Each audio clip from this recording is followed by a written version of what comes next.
Navigating third dimensional relationships when you have shifted your frequency into a fourth dimension and soon to be a fifth dimension frequency is super hard. And I am sure many of us navigate this on a daily basis, maybe more so when we have a holiday or a big event in our life where we have to be around possible family that are still connected to a third dimensional thinking, or events such as going to a birthday party or something involving connections in your life that put you around people that maybe haven't had a spiritual awakening or are still very much thinking in a fearful 3D mentality. And I find this to be difficult because there's this desire within you that not necessarily to fix these people, but maybe to help them to comprehend things differently that you can't really get them to comprehend. I know when I see things like even on social media, a post or I hear a conversation, or I'm having a conversation with family or friends who are still very connected to the third dimension thinking, there's this longing inside of me of wanting to feel connected and seen and validated by them. But I also have this deep longing of, I want them to know what I know.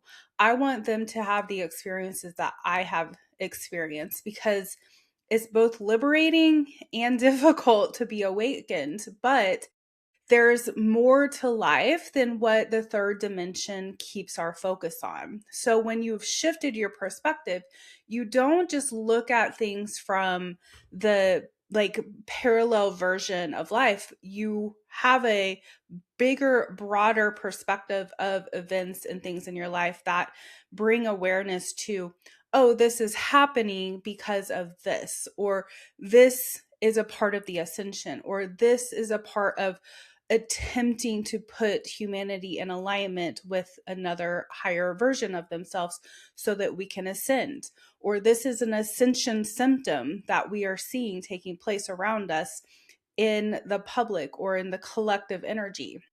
And so it can go from something as very small with intimate connections or friendships and family members to broader subjects such as collective beliefs in the way that we connect with the world around us.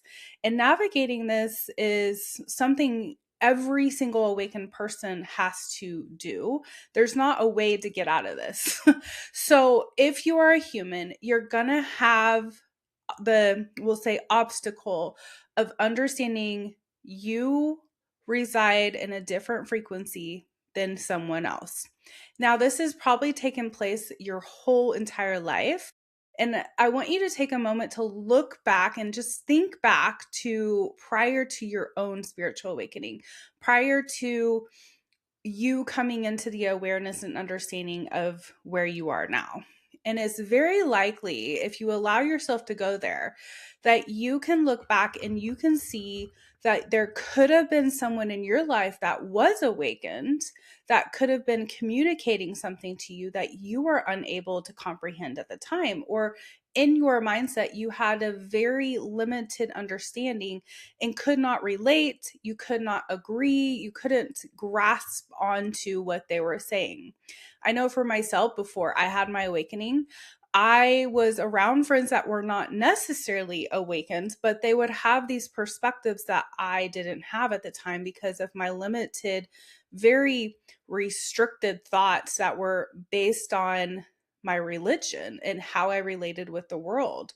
And so if somebody said something to me outside of my particular belief that I built up within my identity about myself and the world around me, and they challenged that, my ego would flare up and I'd become defensive, because you're not just talking about something going on in the world. You're talking about my identity. You're talking about how I relate to myself. So if you are speaking about something that doesn't feel good for my identity, my ego, the I of who I am, will create this block where it says unfamiliar, red alert, that doesn't feel good. That goes against the programming of who I am.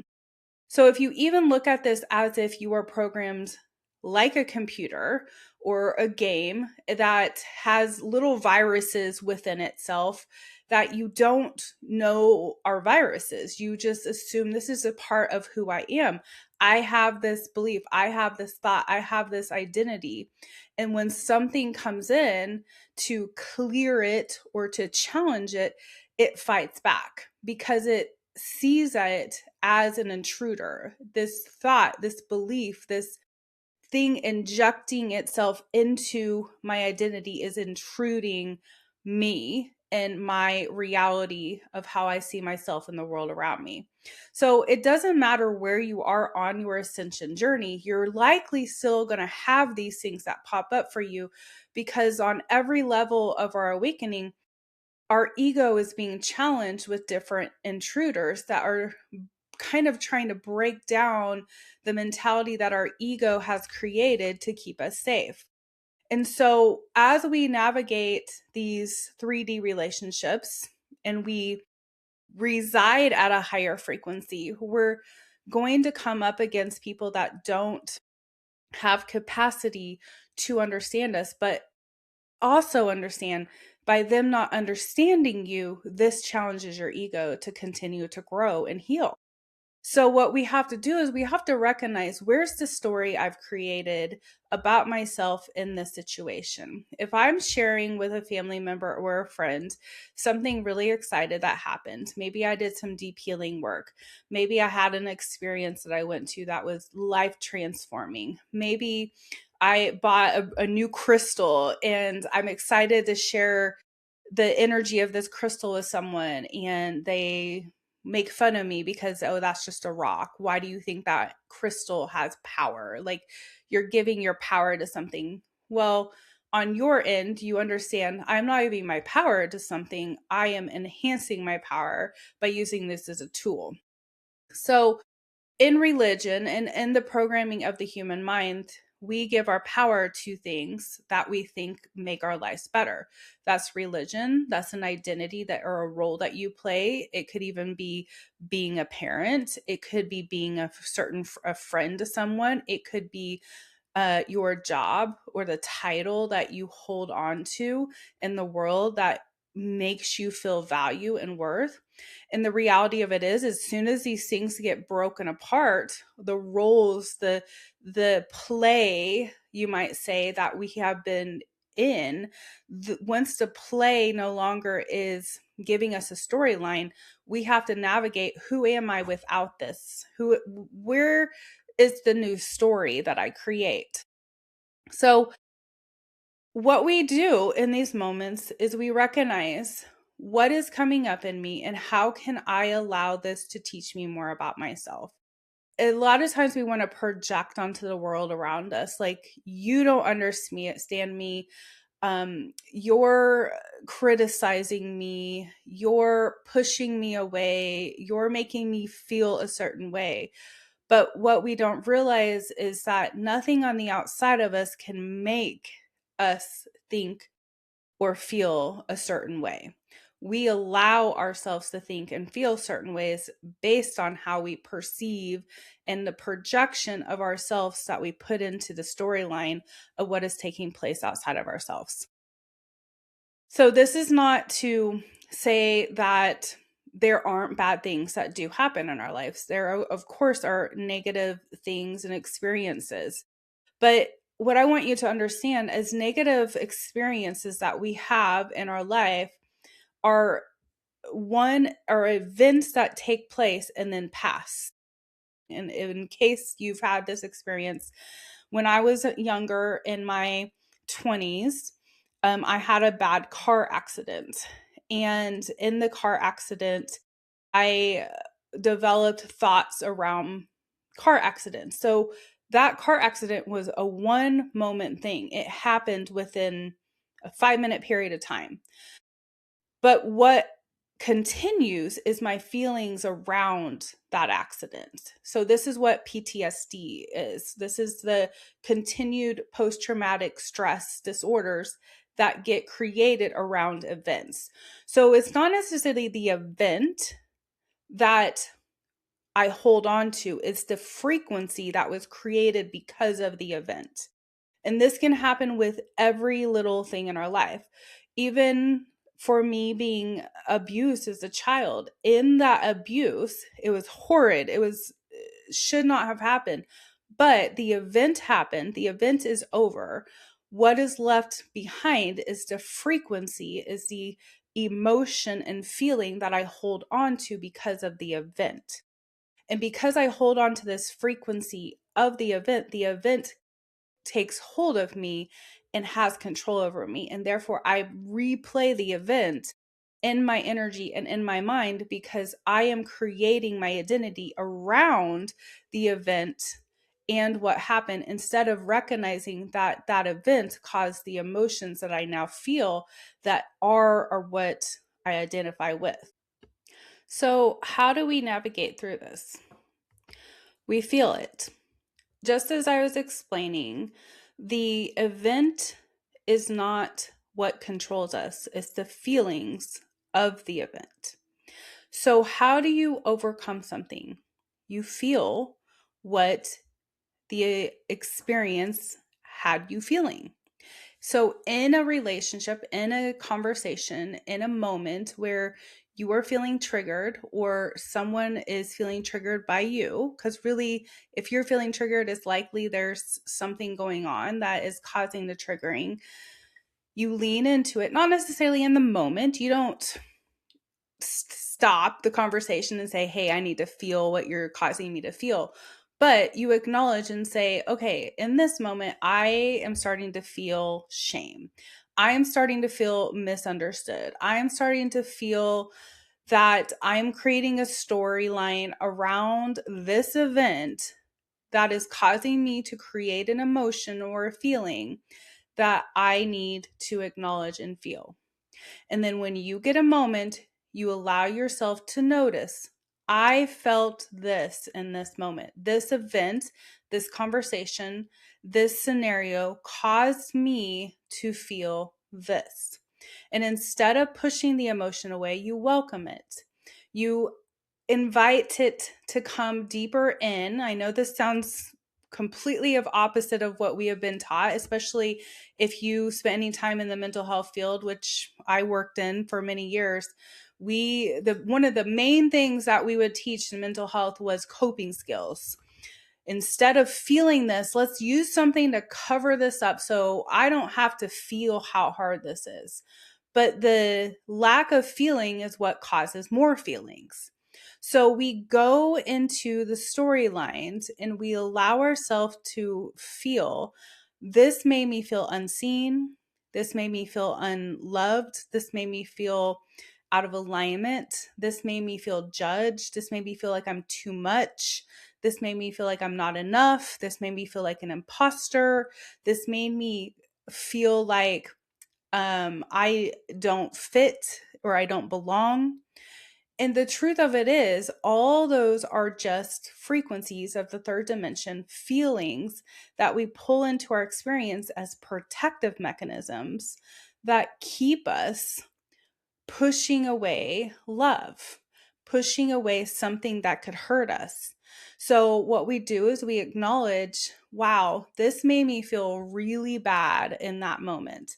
I started to think, I'm not good enough. They don't understand me. I wish they could comprehend what I'm saying. I need to convince them to believe what I am saying and acknowledge these are how emotions, this is a feeling. And what you do is you send love to it. Thank you for coming and showing me that there is still this frequency residing in my ego. Then breathe into it. Thank you. I love you for protecting me. But I am safe. I'm secure with myself.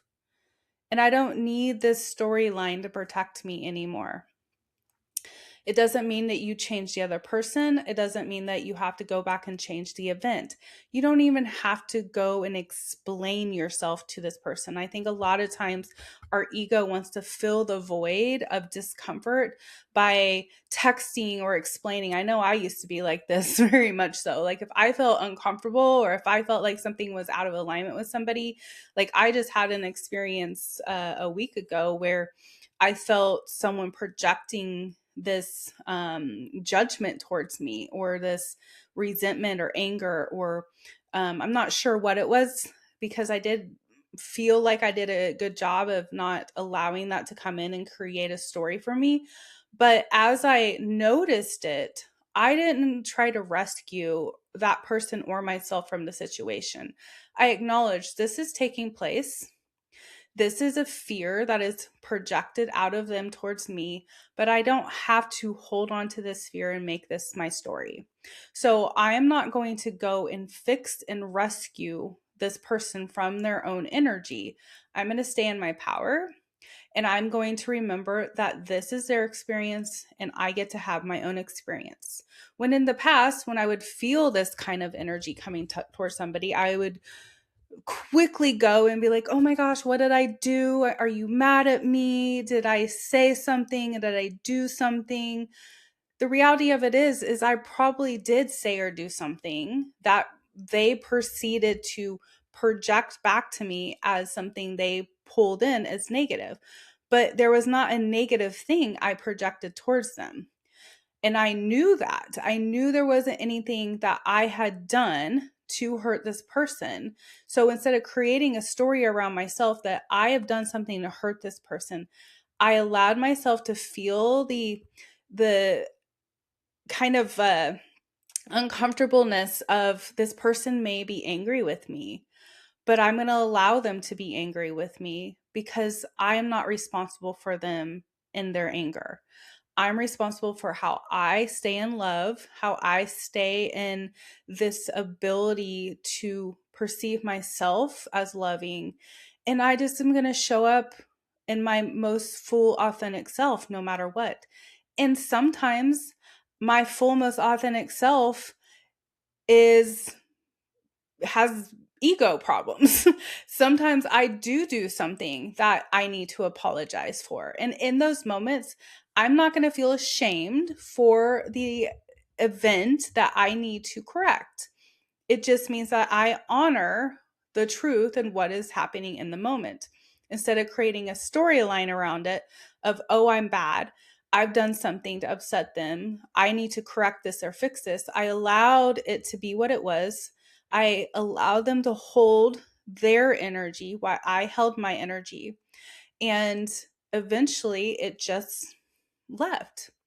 So, as we are navigating through a shift in our consciousness where some of us are moving more into a higher frequency and others might be residing more in a third dimensional mindset, what was really coming to my mind is a couple things I shared in my book, Composting the Ego. If you don't have my book, Composting the Ego, this is it. You can find it below in descriptions. But I share a lot about staying balanced between your ego and spirit in this book. And so, especially if you've come from religion at all, this is a great book to get that can help you understand the difference between the I and the energy of your true self. So, the I is your ego, and then the we, the collective consciousness, is your spirit. So in the spirit realm, there is no I. It's always we. It's the collective energy. And we play a part together. The other book that I would highly recommend to get in this is Parables for a New Earth. And it talks a lot about shifting in your frequency, awakening, ascension symptoms, and how not to rescue people from their problems. There's a particular story, I think it's the second or third parable in here, that talks about needing to rescue people from their own problems and how we can get caught up in that. And the wisdom keepers who I channel said it's okay to care about people. It's okay to be there and support them. But when you start giving away your power to make sure someone else is okay, then you begin to drown with them. And we don't want to drowned with other people. We want to be a beacon of light. We want to hold our frequency of love so that when they find their way to the top, they know where to go. They will say, oh, I remember this person holding their light, holding their energy, speaking about this.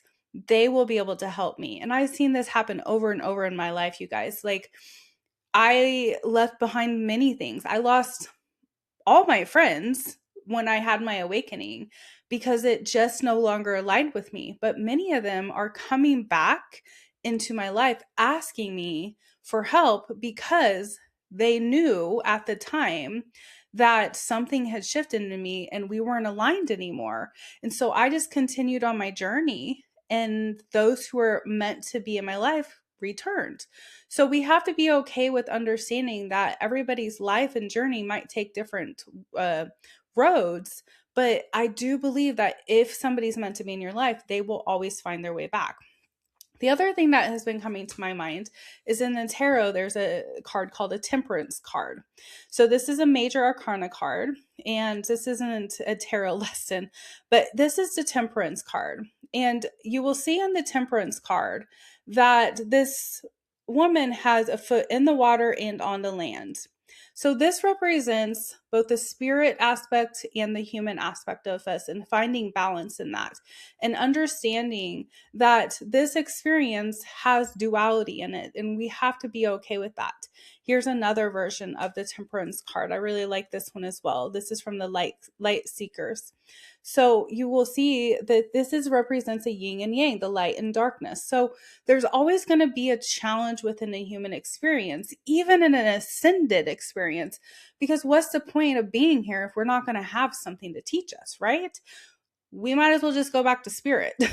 But we came to be a human on purpose to have this duality.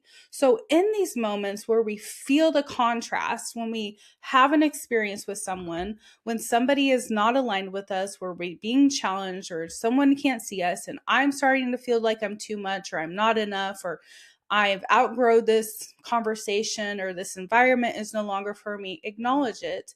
Thank you for the growth that this has shown me that I have. And I continue on my way. And each time we look at these little obstacles, or if you read my first book, Leaf Lessons, rocks that show up in our life as opportunities for growth, we don't get stuck in that moment. And we're able to see this is here to teach me, to give me an opportunity to notice something about myself I haven't noticed before. Or maybe it's another awareness, another layer of the same thing I have noticed, but I get to see it and acknowledge it on a deeper level. And I need to bring more love into this area. I love you, ego. Thank you for showing up. Thank you, pain. Thank you, shadow that is in my ego, for acknowledging that I still need to love you more. Because when I give myself love, when I give a situation love, that energy of love breaks up that dark energy. I often see like really intense feelings as like really dark, like entities. Like if you could imagine with me, like this very like dark, contracted energy. When you start sending love and light into it, it starts to break up, and it breaks up and it breaks up. And then that starts to scatter into the light. It doesn't mean it goes away. There's going to be little particles of that darkness within the light. And at any moment, you can bring that emotion back in. And you can feel it and acknowledge it, but it no longer sits in your throat. It no longer sits in your heart. It no longer sits in your stomach, holding you in that pattern. You notice, you're like, oh, there you are again, sending love, sending light. You are not in control, but I love you. And then it breaks up again.